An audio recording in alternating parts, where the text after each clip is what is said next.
Witness siya ng prosecution. Mary Grace Piatos could be a smoking gun in Sara Duterte Confi funds issue, sabi po ni Terry Ridon ng Bicol Saro Party List at isa sa mga members.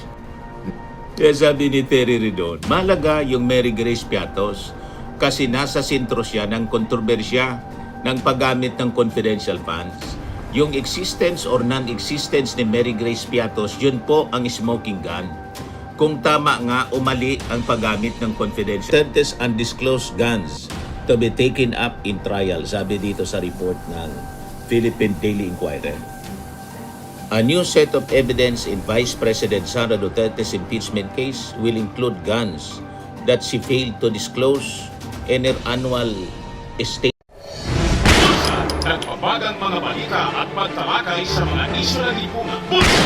Opinyon, banat at paglalantad sa katotohanan. Bulsa!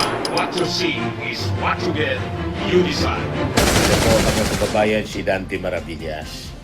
So ano na niya, Mr. Maravillas, ang latest kay Piatos. Mary Grace Piatos, mga kababayan, ang sabi dito sa balita. Witness siya ng prosecution. Mary Grace Piatos could be a smoking gun in Sara Duterte Confi funds issue, sabi po ni Terry Ridon ng Bicol Saro Party List at isa sa mga members ng prosecution panel. Di ba, mga kababayan, si Mary Grace Piatos, di ibig ba niya, Mr. Maravillas, sabihin hindi peke yung mga acknowledgement receipts? Hindi pa natin masabi. Dito kasi mga kababayan, magkakaalaman kung totoo yung sinasabi ng kampo ni Sara Duterte na si Mary Grace Piatos ay talagang beneficiary. Naalala ninyo mga kababayan, sabi ni Bato de la Rosa, marami niyang Piatos, pamilya Piatos, malaki niya yung mga pamilya ng Piatos sa Davao. In-interview po niya ni Karin Davila. So wala kayong nakitang maliit kay Mary Grace Piatos, yung mga pirmang pare-pareho? Bakit kasi? Ano mga kayo sa Davao kung sino yung Mary Grace Piatos? Kailangan maraming Piatos na sa Davao? Totoo, sir. Hindi ko ng City High. Lupa yan ng mga Piatos. Punta ka sa Bunawan. May mga Piatos dyan. Hindi ko lang alam kung sino si Mary Grace. Magkakaalaman na mga kababayan kung totoo sinasabi ni Bato de la Rosa. Malaking pamilya niya dyan sa Davao. Malalaki niya yung mga lupa nila sa Davao. Maraming mga Piatos. So with this mga kababayan, magkakaalaman na kung talagang totoo, ginawang witness ngayon ng prosecution para mga kababayan ma-confirm kung talagang ang sinasabing beneficiary na si Mary Grace Piatos totoong tao o si Mary Grace Piatos si Chucky man lang. Kaya sabi ni Terry Ridon, malaga yung Mary Grace Piatos kasi nasa sentro siya ng kontrobersya ng paggamit ng confidential funds. Yung existence or non-existence ni Mary Grace Piatos, yun po ang smoking gun. Kung tama nga, umali ang paggamit ng confidential funds, sabi po ni Ridon. Going back to COA reports, marami doon ang obviously hindi tama ang paggamit ng confidential funds. Kaya nga, in each and every year na may confidential funds, ang pangalawang Pangulo, may mga pinapasauli na pera sa kabanang bayan. Asked how they will present the witness if she is non-existent, sabi po ni Terry Ridon, abangan na lang natin. Ngayon, tinanong yung reaction ni Michael Poa, one of the Duterte's lawyers. Sabi ni Michael Poa, welcome niya the inclusion ni Piatos in the prosecution's list of witnesses, saying it is the House prosecutor's prerogative to present her in court. Ang narinig ko niya, I think kaninang umaga lang, nabanggit daw that part siya ng witnesses ng prosecution. Well, that's the prerogative of the prosecution. Sa amin nga parati naming sinasabi, once they are presented, they will be subjected to cross-examination on our part. Hindi kayo nakaalata mga kababayan na ang dapat sana na mag-present as witness ni Mary Grace Piatos yung defense. para patunayan na hindi po kaluluwa lang, hindi ghost yung mga beneficiary, yung nagkinabang ng confidential fund ni Sara Duterte. Pero ang nag-present kay Mary Grace Piatos bilang witness, yung prosecution, baliktadan niya, Mr. Maravilla. Baliktad. But anyway, ang tingin natin, pag mga kababayan, nag-fail yung prosecution na maipresent yung sinasabing beneficiary si Mary Grace Piatos, sabi nga ni Terry Ridon, ito na niya yung smoking gun na magpapatunay na peke talaga si Mary Grace Piatos. Ginawa na niya aming witness. Kaya lang talagang hindi malocate si Mary Grace Piatos. Na ibig sabihin, yun ang patunay na puro talaga peke. Puro peke yung mga beneficiaries. Magkakubra lang ng confidential funds mga kababayan. Kaya yung kampo ni Sara Duterte mga kababayan, desperado talaga na itago yung salin. So ang pagmamatigas mga kababayan ng kampo ni Sara, naharangan po yung pagsusuri ng salin. Malinaw pong indication ng kanyang malaking takot na mabunyag yung buong katotohanan ukol sa kanyang yaman. Ang marahas na pagkontra ng kanyang legal team sa pagbubukas at pagmarka ng silyadong kahon po ng Bureau of Internal Revenue tax records. Katunay na may matindi silang gustong itago sa publiko. Di ba?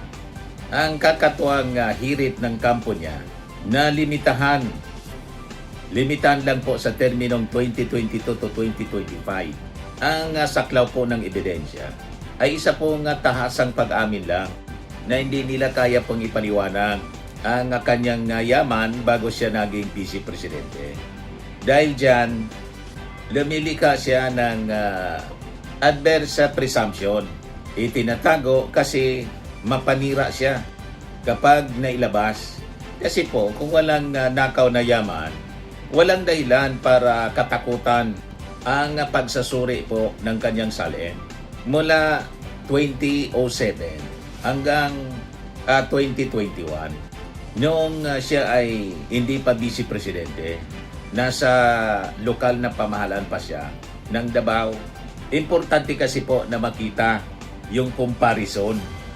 Kasi po, ang isang malinis na opisyal ay hindi po dapat nanginginig sa harap ng kanyang sariling track record.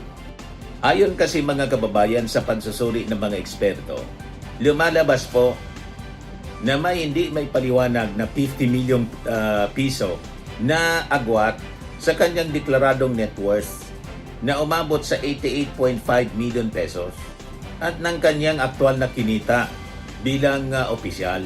Ang matematika kasi mga kababayan hindi nagsisinungaling at walang puwang ang hula sa tapat pong serbisyo.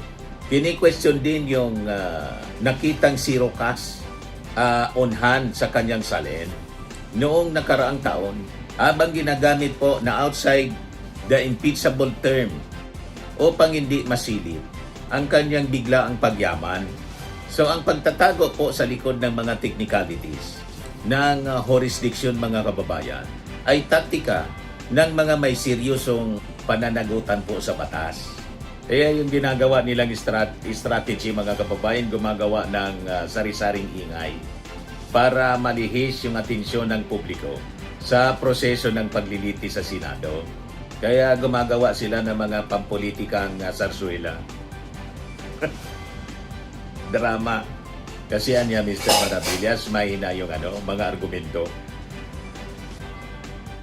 Ganon ang strategy po. Pag mahina ang argumento, malakas ang ingay. Matindi kasi po yung mga na-discovery ng AMLAC. Yung mga na-discovery suspicious transaction.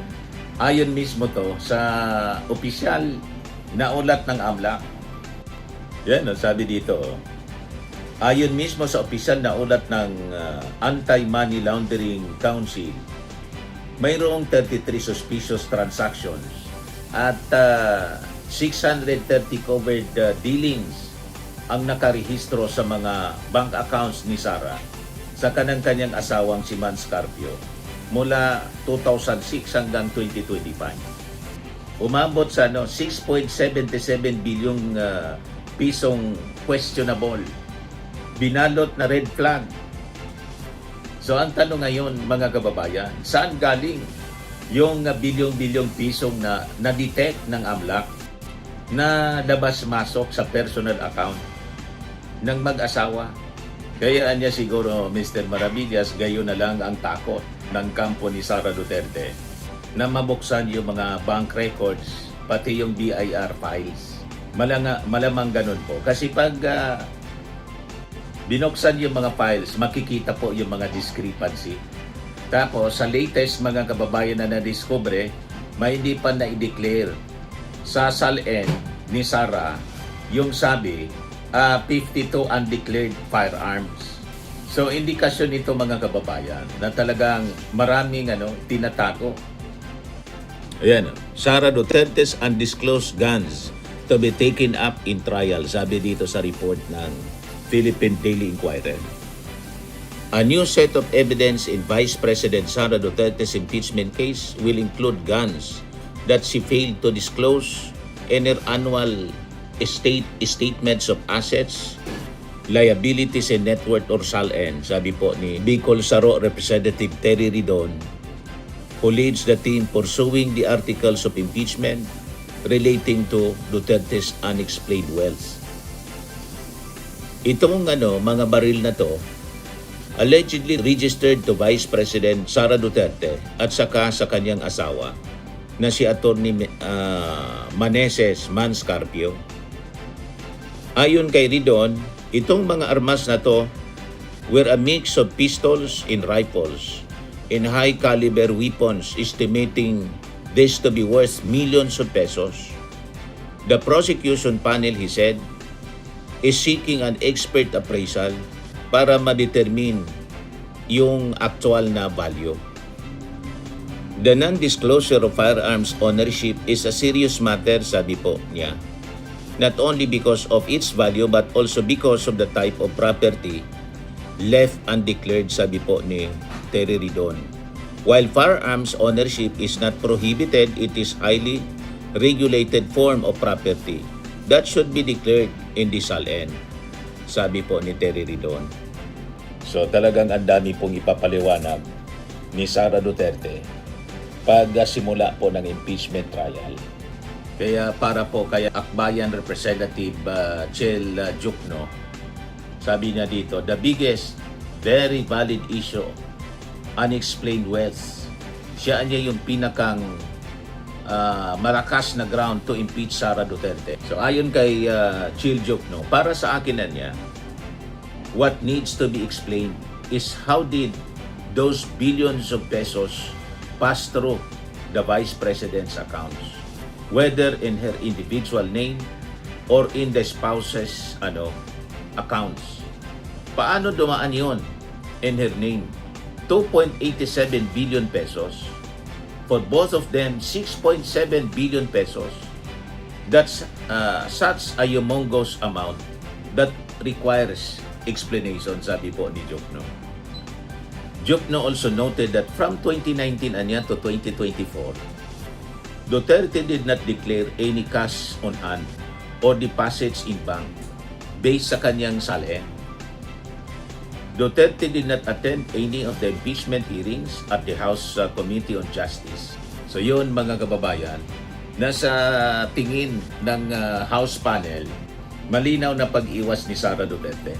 Kasi hirap nga po siya na maipaliwanag itong mga nakitang bilyon-bilyon na pera na na-detect po ng AMLAC. But anyway, palipit po yung araw ng impeachment trial. It will start July 6, kaya papunta na po tayo sa exciting part. Swimming and lifting cream, pinapahid po sa mga pulses in affected area. Mainam po sa paninigas ng mga kaso-kasuan. Ito naman po, Automax Radiant Serum. Sa mukha naman yung application, anti-aging po siya. You will look 10 years younger than your age. Sa mga cancer patients naman po, baka lang gusto ninyo itong itry. Neng siya red mixed fruit drink. Hindi mo po siya gamot, food supplement siya. Kaya lang, gawa siya mga kababayan sa goji berry. Yung goji berry may anti-cancer properties. O ngayon, yung mga inquiries ninyo, dumiretso na lang kayo sa aming messenger sa Facebook para masagot namin agad. Ayos pa? Ayos na ayos niya, Mr. Maravilla. Sa mga nagana po ng malinis and spacious fitness gym, pumunta lang po kayo sa aming Colossal Fitness Gym. May Grab ka rental din po kami. But anyway, ito po pala yung aming bagong product na binibenta online.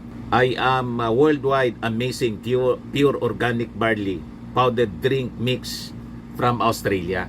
Negosyo to ng aking anak na architect entrepreneur Riz Maravillas. Ayan po. Kontakin na lang po ninyo siya, Riz Maravillas on Facebook. Ang mga health benefits niya, boost immunity, improves digestion, enhance energy levels, packed with antioxidants, prevent cancer. Ito naman po yung bago naming product na binibenta online. Eye Glow Serum, whitening po siya. Tingnan ninyo yung epekto sa aking anak na architect before and now. Yung mga inquiries po ninyo, dumiretso na lang kayo sa kanyang Facebook account, Riz Maravillas.